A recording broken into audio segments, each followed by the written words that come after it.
పిఠాపురంలో ఏర్పాటు చేసిన జనసేన 12వ ఆవిర్భావ సభలో పార్టీ అధినేత పవన్ కళ్యాణ్ మాట్లాడుతున్నారు. లైవ్ చూద్దాం. खुशी और उल्लास का पर्व है।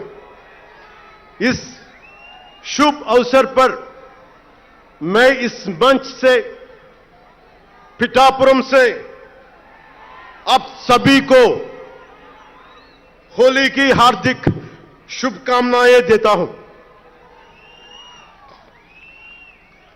తమిళనాడు నుంచి నాకు ఎంతో ప్రేమనిచ్చారు. మన స్పీచ్లు చూస్తారంటే నాకు తెలియదు. మన తమిళనాడు పర్యటనకి వెళ్తే అందరూ నాకు ఎంతో ప్రేమనిచ్చారు. షణ్ముఖ యాత్రకి వెళితే నేను తమిళనాడులో చాలా కీలకమైన దశలో ఉన్నవాడిని, పెరిగినవాడిని. సుబ్రహ్మణ్య భారతీయారిని స్ఫూర్తిని నింపుకున్నవాడిని. అలాంటి తమిళనాడు ప్రజలందరికీ నా మనస్ఫూర్తిగా మీకు నా నమస్కారాలు. రమణ మహర్షి ఉళ్ళిట్ట ఎన్నట్లు సిద్ధర్గల్ వాళింద సిద్ధపేట్లో సిద్ధర్ భూమి ఉలహప్పుదు మరియం తిరుక్కురళవై ఉలహక్కు తంద జ్ఞాన భూమి అచ్చమిల్లై అచ్చమిల్లై అను ముళింగియ మహాకవి భారதியார் వీరభూమి உலகத்தை ரட்சிக்கும் கந்தசஷ்டி கவசம் எனும் அருண்கோடை தந்த ஆன்மீக பூமியாம் தமிழகத்தை சேர்ந்த என் அன்பு உள்ளங்களுக்கு எனது அன்பு நிறைந்த வணக்கங்கள். మన మహారాష్ట్రకి వెళితే నాకు మహారాష్ట్రలో అభిమానులు ఉంటారు. అది కూడా రాజకీయ పరంగా ఉంటారు, సినిమాల పరంగా కాకుండా అని నాకు తెలియలే. ఎంతో ప్రేమనిచ్చారు. గౌరవ మహారాష్ట్ర ముఖ్యమంత్రి దేవేంద్ర ఫడ్నవీస్ గారు నన్ను రమ్మని 19 నుంచి అడుగుతా ఉన్నారు. అప్పుడు కుదరలా, 24లో కుదరలేదు, 19లో కుదరలేదు, 14లో కుదరలేదు. మొన్న హర్యానాలో మీరు రావాలి ఖచ్చితంగా అని చెప్పి ప్రత్యేకించి నన్ను పిలిపించారు. నేను ఎన్డీఏ కూటమి కోసం ప్రచారం చేశాను, భారతీయ జనతా పార్టీ కోసం. వెళ్ళిన అన్ని సీట్లు దాదాపు 95% మనం గెలిచాం, ఒక్క సీటు తప్ప. మీకు తెలుసు, నాకు మరాఠీ నేల, మహారాష్ట్ర నేల, ఛత్రపతి శివాజీ మహారాజ్ నేల, ఛత్రపతి సంభాజీ మహారాజ్ నేల. అలాంటి నేలకి ఇక్కడ మనకి ఉన్నారా మీరు? ఓకే. ఇక్కడ మన స్వామీజీ పేరేంటి? ఇక్కడ మన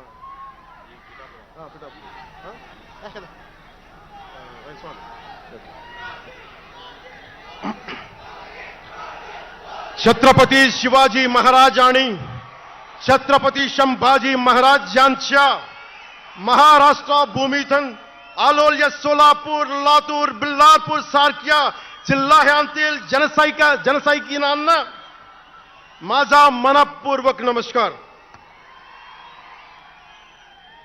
అలాగే కర్ణాటక నుంచి వచ్చిన అభిమానులకి, ಕರ್ನಾಟಕದಿಂದ ಈ ಹಬ್ಬಕ್ಕೆ ಆಗಮಿಸಿದ ನನ್ನ ಜನಸೈನಿಕರಿಗೆ, ನನ್ನನ್ನು ಪ್ರೀತಿಸುವ ಕರ್ನಾಟಕದ ಜನಸೈನಿಕರಿಗೆ హృత్పూర్వక నమస్కారాలు. చాలా భాషలు అయిపోయినాయి కదా. అని మీకు అర్థమైంది కదా, 2 భాషలు ఒక్క భాషలా కాదు. భారతదేశానికి కావాల్సింది తమిళనాడుతో సహా we need multiple languages, not just 2. We need multiple languages to keep, not just for the integrity of the country, but also to understand each other, to share love with each other. అందుకనే బహుభాషే భారతదేశానికి మంచిది. చెప్తామా? భారత్ మాతా की जय. बोलो भारत माता की.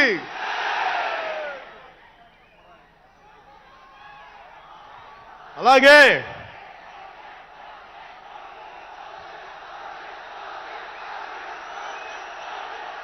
చేద్దాం చేద్దాం వస్తుంది. ఇందాక స్టేజ్ పైకి వచ్చేటప్పుడు కిందకి వెళ్ళాం, మళ్ళీ సభ ముందు చాలు సినిమాలు సినిమాలు ఆపండి చాలు. చాలు ఓజీ చాలు. అంటే మీ అందరికీ నేను సినిమాలు ఎందుకు వద్దని చెప్తానంటే, సినిమాలు తక్కువ చేయడం నా ఉద్దేశం కాదు.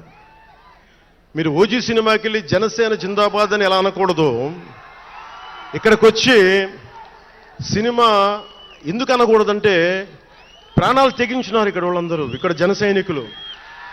ఎందుకు సినిమా మాట్లాడకూడదు అంటే, 450 మంది పైచీలకు జన సైనికులు సినిమాలను కాదు సిద్ధాంతాలు నమ్మి చనిపోయారు. వారి గౌరవం కోసం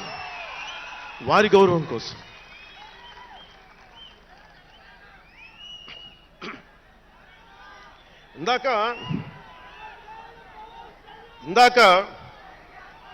వద్దాం ఆగకూడదు. వినండి, మీరు వింటలేదని అర్థం. నా పేరు అరుస్తున్నారంటే మీరు నా మాట వింటలేదని. నా మాట వింటే 151 ఉన్న సీట్లు పార్టీ పోయింది. అందుకే నా మాట వినాలి. కూర్చోండి.